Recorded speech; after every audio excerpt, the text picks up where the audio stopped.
Hey everybody, this is your girl Charmaine right here from Free2Prayz, and we are bringing to you What's Your Language, taken from the Five Love Languages by author Gary Chapman. And we're here to celebrate Love Month with none other than the Dixons on today. We have Lachey and we have her lovely husband on today, and we are going to go ahead and dive right into our session on tonight. We're going to have loads of fun. We're going to have some laughter. We're going to have some deep moments when we talk truth and wisdom. And we're just going to ask you all to comment down below. Let us know what questions you have for this lovely couple. Let them know that you enjoyed their story, and we'll be glad about it. Like, share, subscribe, tell somebody else that we're on, and we're bringing you some wisdom and love, some Black love right here at Free2Prayz Solutions Incorporated. Hello, my dears. How are you tonight? We are wonderful. How are you? Doing wonderful, doing wonderful, doing wonderful. Glad to see you all tonight. We're going to have loads of fun, and we're going to be swift about it tonight. We know that you all are have different things to do tonight, and so we want to make sure that we value your time, and we want to make sure that all is clear. So thank you, thank you, thank you for allowing us to share tonight your story. We value the love that you have for one another, and so we wanted to share that with the world. So thank you for allowing us to highlight. It is an honor and a privilege for us to be able to share the love bond that you all have. So let's get right into it. How long has it been since you've actually known each other? Not married, but how long has it been since you've known each other? I think like almost 15 years now. Yes, I feel like since we've been in diapers, we've known each other. It's been that long, but it's 15 years. It seemed like a lifetime. Okay. So tell us, how did you meet? That's a good question. Here come a mechanic working somewhere on the street on a right here by Belvedere. Okay. I used to smoke, and I decided I want to go get a pack of cigarettes. Okay. I was walking on the street. I see this girl down the street at the gas station, and I was about to pass through. I was going to a 7-Eleven, and when I saw her, she tried to pump the gas, and I think I knew it, this is the time that, I need to say something. So I had to use that little excuse, man style. Can I pump the gas for you? And here comes the stories. I pump, I help her to pump the gas, and she have this new truck with a brouhaha around her. So okay. I'm like, okay. And I didn't want to go too far, you just met somebody. So I just say, hey, this is my card. This is not my business, but this is my number. So I write that number down. I give her the card. Anytime you have a problem, just, if you ever have a problem, you need something to get done, just call me. Mm-hmm. And here we goes. I hear from her no more. Mm-hmm. Put you in the quiet. She put you in mute. So the language wasn't, because see, me, when he started talking, I thought he was like, I know he was a foreigner. Okay. And I said, oh, Lord, what is this about? So my concern was because he was a foreigner and I never really dated a foreigner. So I was a little concerned, but I did decide to call him. Okay. And I'm like, okay, he's probably got a lot of women, handsome guy.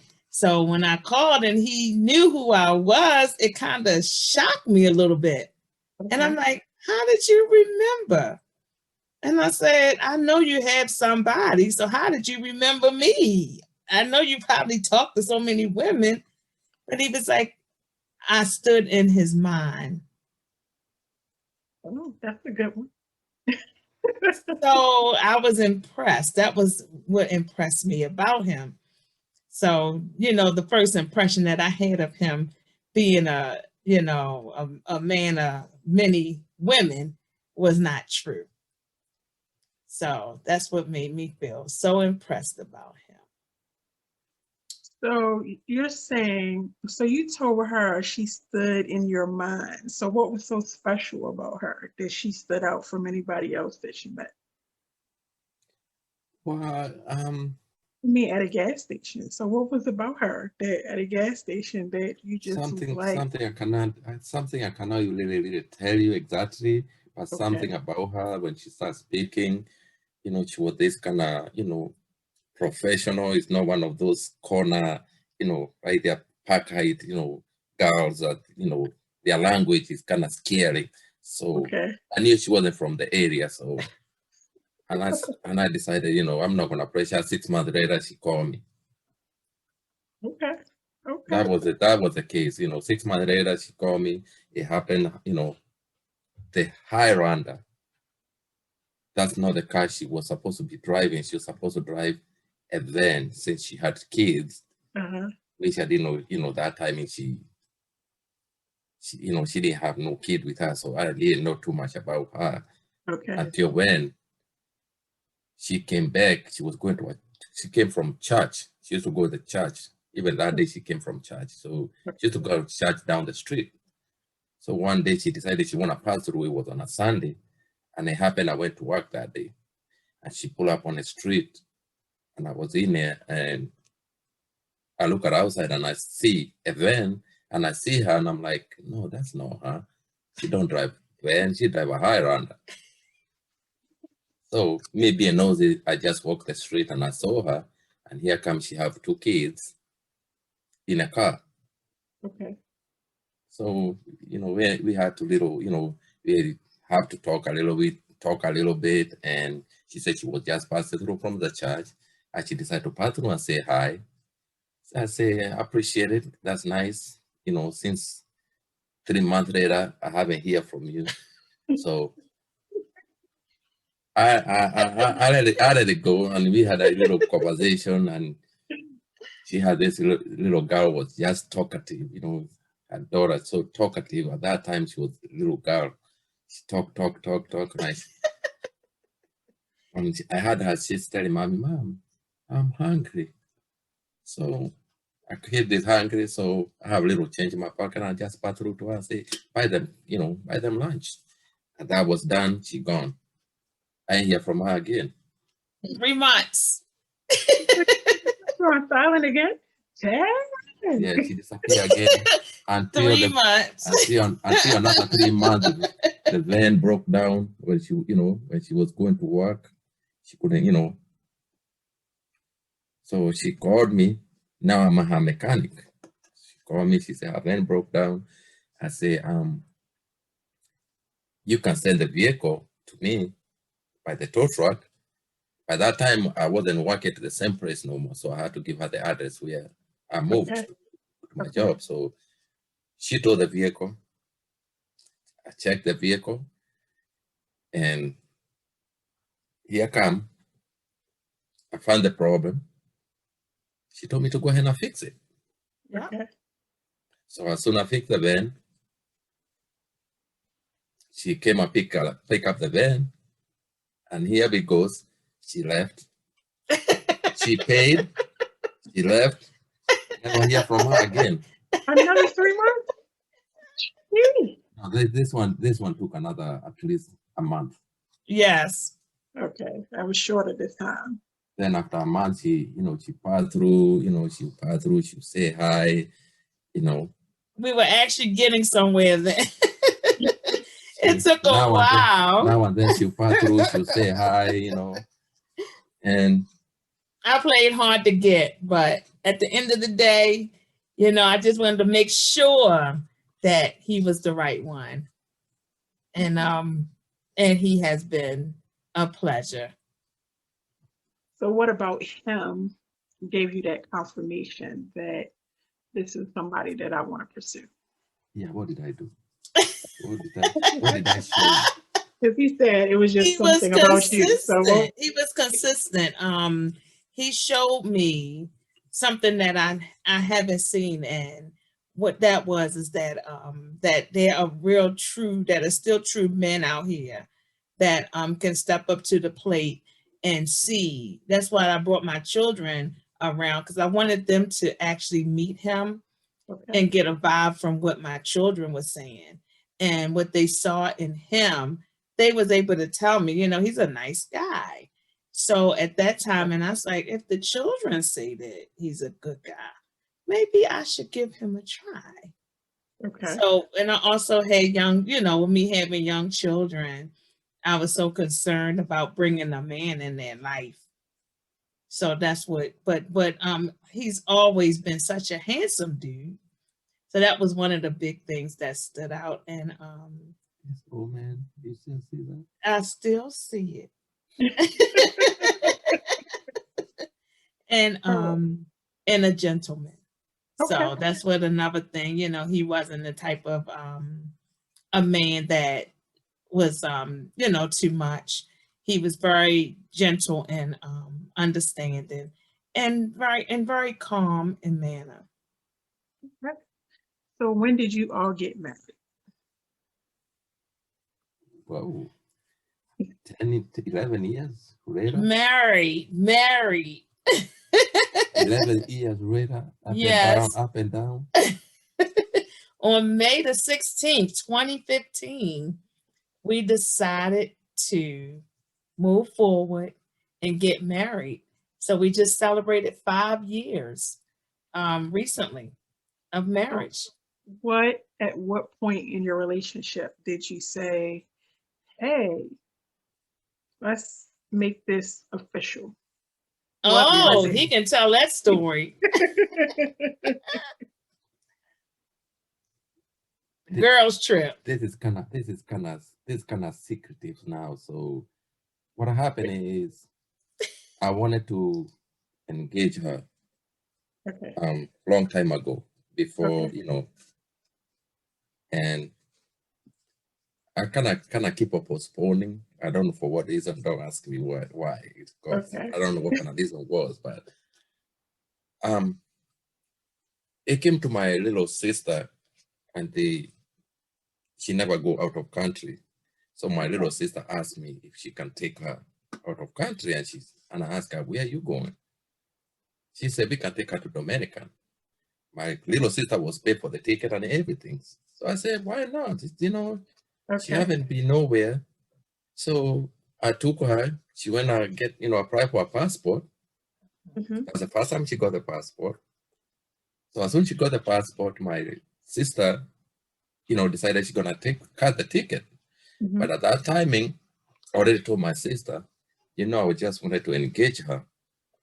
But since you are living with her, just go when you come back. I will set up for the airport and I do my engagement. Okay. But the decision of me getting married with her, that happened like maybe a year before that. But that's the day I decided, let me just make it official.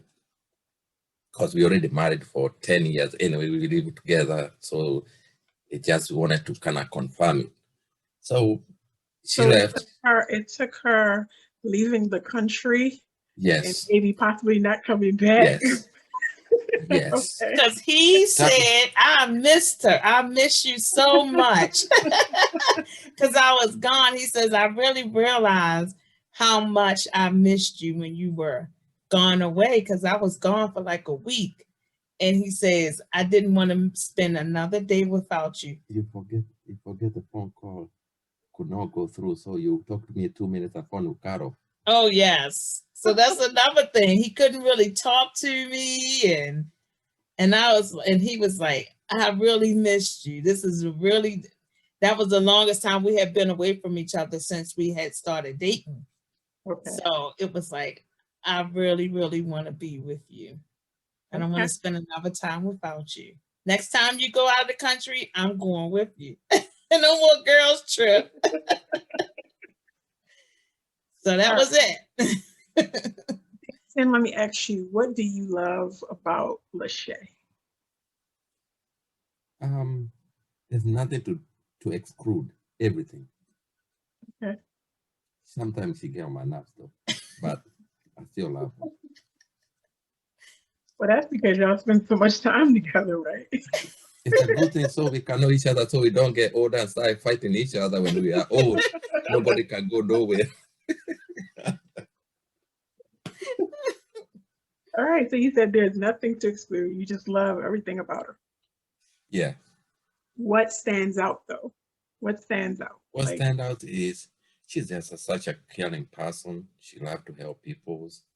You know, Okay. she like to see moving up than, you know, falling down. You know, when you go down, she's right there for you, try to raise you up. She'll never let you fall. You know, she kind of start a passion. She charge you for so many things. So Gotcha. that give me a challenge, and I like the challenge. So it make me wanna, you know, be with her Okay. more. And What do you say, Shay? What do you love about your? What I love about Dixon is he sees when I am exhausted. He is my inner peace. If I would like to say, because I will run on thousands and thousands milliliters a minute, and he will sit back and he would just be my calming spirit. At the end of the day, he always the one that tells me, Lachey, you cannot help everybody. You're not going to be able to solve the world's problem.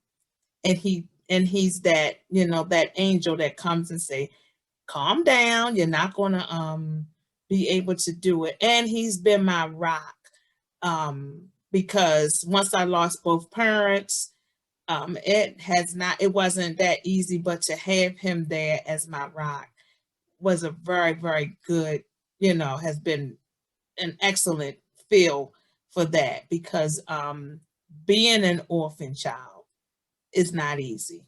So to have him there and that support, he provides that all the time. Even through my adversities, he is, you know, there. So that's why I find him such a special part of my life. Okay. What would you say that keeps the spice in your marriage? What keeps the spice in the marriage is he may not do the gifts per se, but the gift that he does do is he's always there to lift my spirits. He's a very good spirit lifter. So I think that's what keeps it. And we always travel and do things together. And I know that keeps the spice. We can just be very spontaneous. I can come home from work one day and he say, pack your bags, we're going to go for the weekend. And I like that spontaneousness about him. We can be here today, and tomorrow I'll be like, where you at? Oh, we decided to go to Vegas. So what? Not planned or anything. He might even come pick me up from work and have my bags and stuff already packed to say, okay, we're going to go from here to go to Vegas. And I'm all with it. I'm like, okay, as long as it's with you, we're going to have fun. Okay. What about you, sir? What would you say? My wife,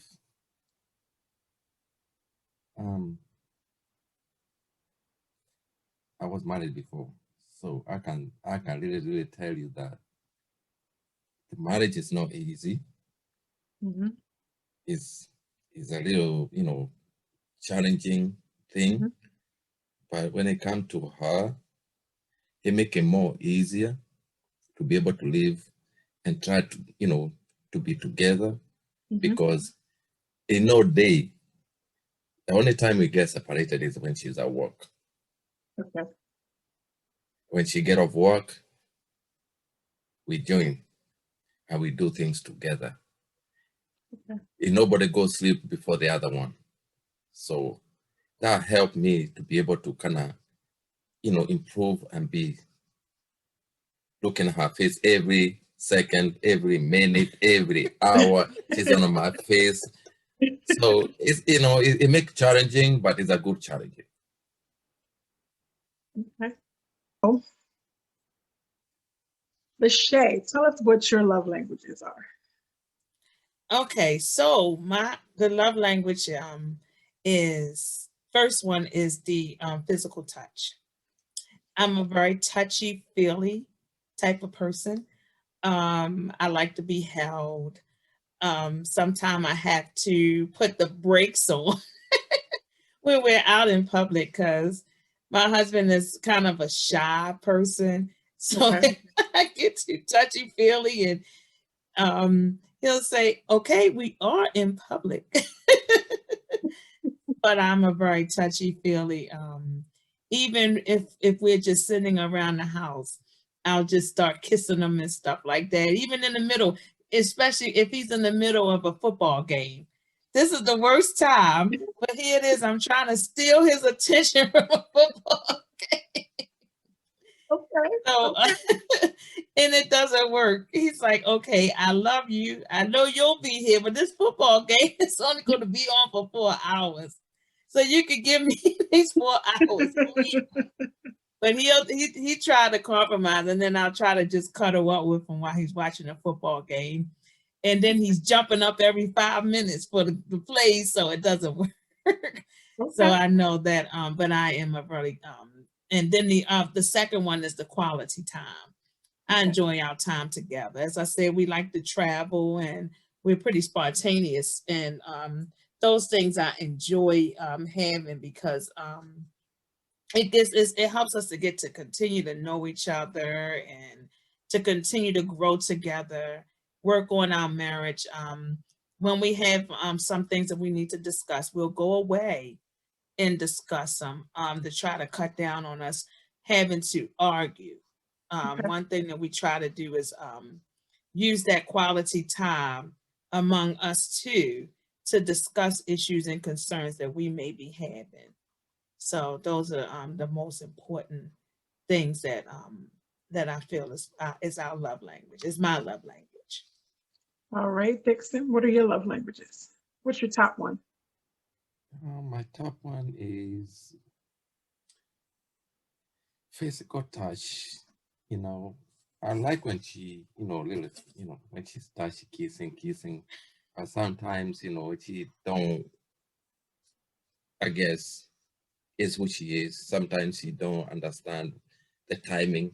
Sometimes I'll give her time, to do whatever she's doing. She might be on the phone talking, and as soon as I get on the TV, try to watch something, she get off the phone, and that's the time she, it's it's important for her to understand that, the timing. It's not like I'm ignoring her, but and enjoy it too, because it's one of your top languages, right? Huh? So you don't mind it, it's just timing. Yes. Because it's one of yours too, right? So if she wasn't doing it, that you would be offended. Yeah, but the timing is what it sometimes it's wrong. So if the role was switched and then you're ready to be touchy-feely and she says, I'm watching my show, leave me alone, your feelings would be hurt. That's when you come to compromise. It's okay, I just give her a little chance, a little time, because the show is not gonna last for the whole day. So I know I have my time. So I just give her a little, compromise. He can get aggressive with it by tapping me on my behind. I'm like, what happened? I'll be walking up the step, pow. I'm like, oh, you got my attention. Oh my goodness. Me too. What was your second one? What's your second? Quality time? The second time is the quality time. I enjoy her because I really, I'm not a party person. I used to party. So when I get off work, I feel that the only thing I want is anything I want to be around me is just her. So when she get off work and I get off work, when we get together, we just we might decide, let's go get something to eat and come sit down. Even if we're watching the TV, we try to compromise to watch the same thing, both of us. Right. Even if one of them don't like it.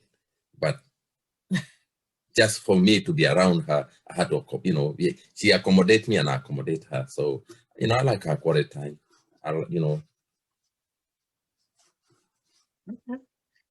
Would you say because you guys share the same love languages, that's what kind of keeps you guys, I guess, so loving toward each other? The fact that you kind of understand what your needs are and what's important to one another. I guess because before, she used to have young kids, and we had to divide the quality time, between us and the kids. Right. So now we have grown kids. We start kind of getting more, growing into that, quality time, because we don't have children like young kids. We have children, but we have young adults, so we don't have to kind of, babysit them. So that gives us time to be able to do that kind of stuff. It's not every marriage can have that, because the child is in between the parents. So that's a part of it. So you value that time that now, as the kids have now grown older, that you have more time to spend with one another. So yes. Okay. Understandable. So tell us tonight, what are some challenges that you've had to face as a couple during your marriage? I know him with the stepchildren. Okay. I know that's one of the major ones that he is continuously facing. And he always say, I would never understand the step parent role and how that can really affect the marriage, because at the end of the day, he said they'll always look at him as the step father, and he's been in their life for a long time, but to them, since they know their father, it's not, it can be a difficult challenge. And for me, what it was for me is to get used to his culture. That was one of the challenging part. Trying to make sure that, or feeling that I fit in, being that he is from another country. And I know that they are, him and his family are from another country. So it's like, when I first came around, it's like, how are they going to feel about me? Are they going to judge me because I am an American? I don't know how to speak the language and things like that. I don't know how to cook the food, but they've accepted me with open arms. And I must say that was one of the challenges that I was worried about. Will they accept me being a, outsider? And they have not treated me like an outsider at all. They've treated me like I'm, one of them. So I think that was one of the major challenges. Okay. What about you, Dixon? What were some of the challenges, or what are some of the challenges as a married couple?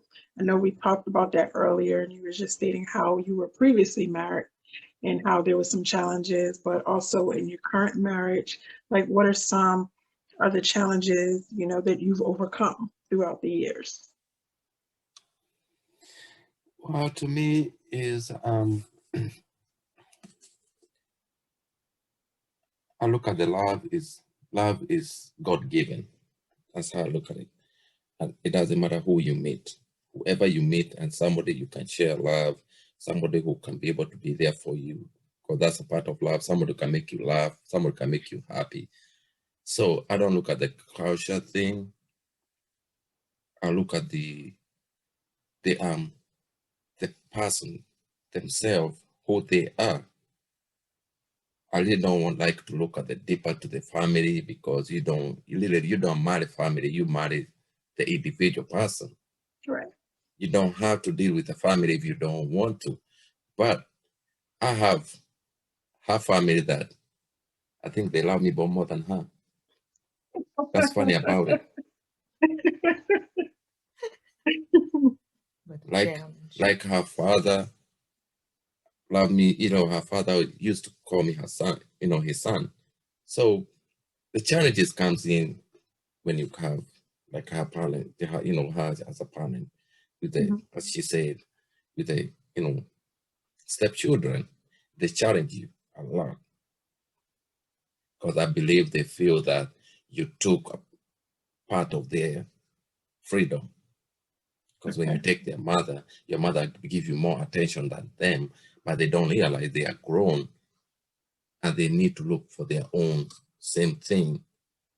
So they challenge you every single day. Single day. Say And it again, every single day. sometimes you feel like you don't want to be even in a house. Okay. So regardless how you want to be happy with your wife, it still comes those challenges. They will try to do things to make you feel like you don't want to even be in your own house. The house belongs to them. So they'll make you feel that way. But I try to overcome the challenges. It's not easy. Yeah, but those Still there. You're still there, right? I'm still here and I'm not going nowhere. You're more in love than you were the day you got Only married, only right? only God will take me out of here. Right? I'm in all in. Do your all in signal. All in. Well, I'm sure at the end of the day, in spite of the challenges, I'm pretty sure they value the way that they see loving their mother. Um, as she said, you know, they were a part of that choice of choosing you for her because they gave her that validation that you were a good man. And so, again, like you said, the challenge comes from, well, we don't have as much time with mom, or we don't have as much attention like we used to because we're sharing it now. But I think at the end of the day, they love you for loving their mom, um, and making sure that the household is well taken care of. And so, again, maybe their language is not words of affirmation. Maybe their love language is not words of affirmation. So maybe you'll never hear them say it. But, maybe when they, get these great jobs, one day they're able to bless you. Maybe they'll give you a token. Although you don't like receiving gifts, maybe that'll be the day that you get your mind changed. That gifts sometimes are a way of people showing their token of appreciation. So stay encouraged. The best is still yet to come. Yes. True. All right. What have you learned about your marriage during the pandemic? Like spending more time together. Well, you guys always Love. spend time with each other, but Love. during this pandemic, what has it taught you from just looking in the world and everything that's going on in the world and just being a blessing of being alive? Like, what have you all learned um, about your marriage during this pandemic or about life? Well, I think that even prior to the pandemic, my husband became very sick, and it challenged our marriage because it was to the point where they had the doctors had pretty much said that consider these your last days. Mhm. So that was already a challenge. So when the pandemic occurred, it was a different kind of challenge, but it wasn't the same challenge that we had to meet at that time in. So with the pandemic, it just brought us even closer together, realizing that, that we all that we have. Mhm. When the world, when everything around us is falling apart, it's going to be us standing on that rock together, holding each other at the end of the day. So that's what we learned. Seeing people pass away, the millions and millions of people that lost their lives, and me working in healthcare, me actually going into the hospital where people were dying of COVID, also concerned him. But the good part about it is I was able to do some teleworking And doing the teleworking helped us to actually be together and spend a lot more time together. So the pandemic has really brought us closer together. Actually got us, we able to sit down and talk and have conversations and become even closer than what we were before, because we weren't able to travel. No going out and traveling. So we had to make our home our space to our vacation. So what we did was what we did do on our anniversary, we did go for a hotel room during the pandemic, because we was able to get a hotel room for the pandemic, because I'm a healthcare worker, and we spent a couple days there, which was good, but not the usual that we would normally do. Okay. Anything to add to that, sir? Anything you learned specifically? There's nothing to add to that, because what we did is the same thing she said. We made that, decision, as in, since we don't get to sit in the house all day doing nothing, so let's make this to be our vacation. Okay. So she doing telework, and I'm right here. If she's, by the time she finish doing telework, I go over there, I'll make a breakfast and bring it to her, Okay. Go downstairs, make maybe a dinner, and we all just sit down and eat. And after that, we just make our little room here. We get a wine and just have fun, enjoy. Try to make happy, because I know we can be easily get on each other's throat at that timing. All right. So I know we talked about the kids or the young adults a little bit, but what do you hope that your children learn from your marriage? I want them to learn that and I always tell them that no matter what, the man is definitely the head of the household. And at the end of the day, the man makes the decision for the house. I want them to learn the things that make you a man, the things that you're supposed to do as a man to take care of your family. And that's what I want them to learn through the marriage. I want my daughter to realize what you have to do as a woman to keep your marriage and to keep your family, to keep your home happy. And what makes a home, not just a house or that's just standing there. You have to make it into a home, and the things that it takes to build that, and a strong background of love that it takes. Like my parents were married when my mom passed away.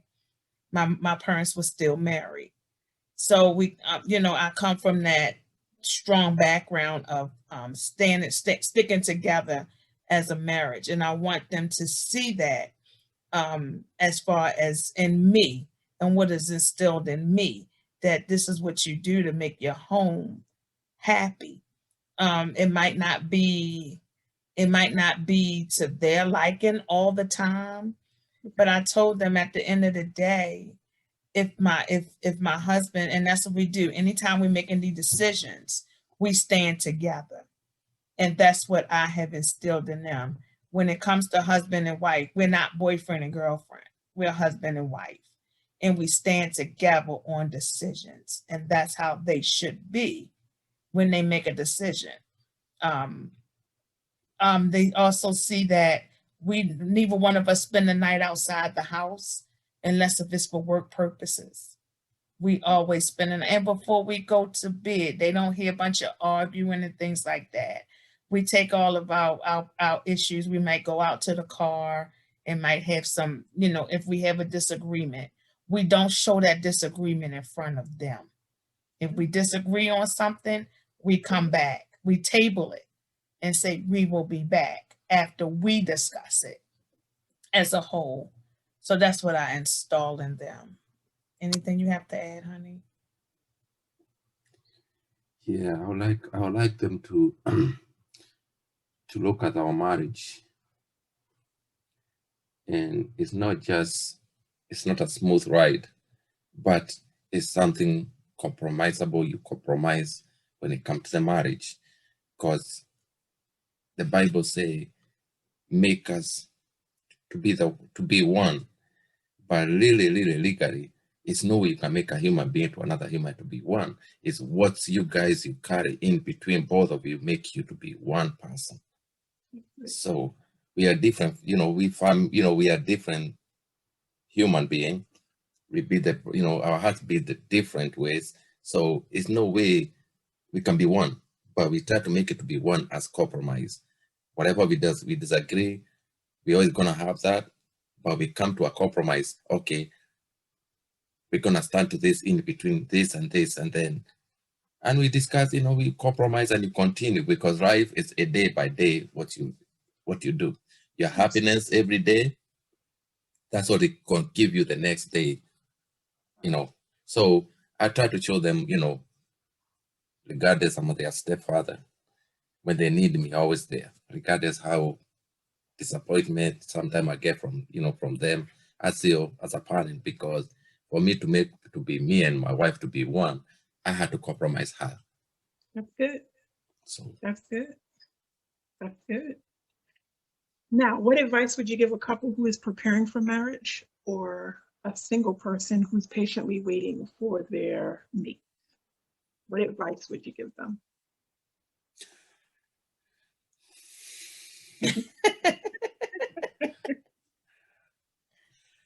I'll tell them, first, trust God. When you go out there and you start dating somebody, you really cannot tell who is the person, because you might have one that hiding inside, give you the good stuff, but the bad stuff is behind them. So just trust God and just hang in there. When the right day comes, you make that decision. Make sure you make the right decision. Mm-hmm. You don't want to make a decision and the next day you're going to either the courthouse or you're going for a divorce. Right. That's not the marriage is for.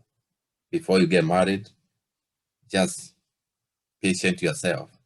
Don't let nobody tell you, you're too late. It'll never be too late. You're taking longer. It'll never be longer. A good fruit, a good tree, grow from the bottom up. And when they're ready to give you the fruits, it will give you the best fruits. So just be patient. Okay. And what I like to say is, one of the things that I treasure that we did before we got married is the counseling that we received from, of course, from our leader here, Miss Charmaine. And that was very, very helpful to get to know each other. It's things that you don't know until you actually move forward into the marriage. So some of those things you open up to when you have a third person that is there. So I say that with all care, please make sure you do the counseling. And if you do need counseling along the way, do that, continuously. Don't ever believe that you can do it on your own. Marriage is something that you work at. You always continuously learning new things about your partner. Some things are not going to be as good as others, but you also remember your partner has a past as well as you do. And if you remember that, and as I said, love conquers all. And always remember God and stand in the word of God is the most important thing that you can do in your marriage, is remember and stay in the word of God. A family that prays together stays together, and you have to have constantly prayer. And when you get married, it's important to try to suffer yourself around people that have been there, that are in the same boat as you are, because that single person may not give you the best of advice. So you want to try to stick with people that are on your same level. Not to say that you can get rid of everybody, but you know, you got to realize that that single person may not be the best person to give you advice at tough times in your marriage. So Okay. Well, thank you guys. We greatly appreciate you coming on to share your story with us. It has been a blessing just to hear that even after you being together for so many years, but also in your 5th year of marriage, that year of grace, that you're still sustaining and that you're still going strong, that you're still highly in love with one another. It just shows us the hope of good Black love, godly love, and we greatly appreciate you allowing us to highlight that during this love season. So as we get ready to close out, what we want to do is we want to give you both the opportunity individually just to say something loving to your partner, to let them know how much you love and appreciate them. So we'll start with Lachey.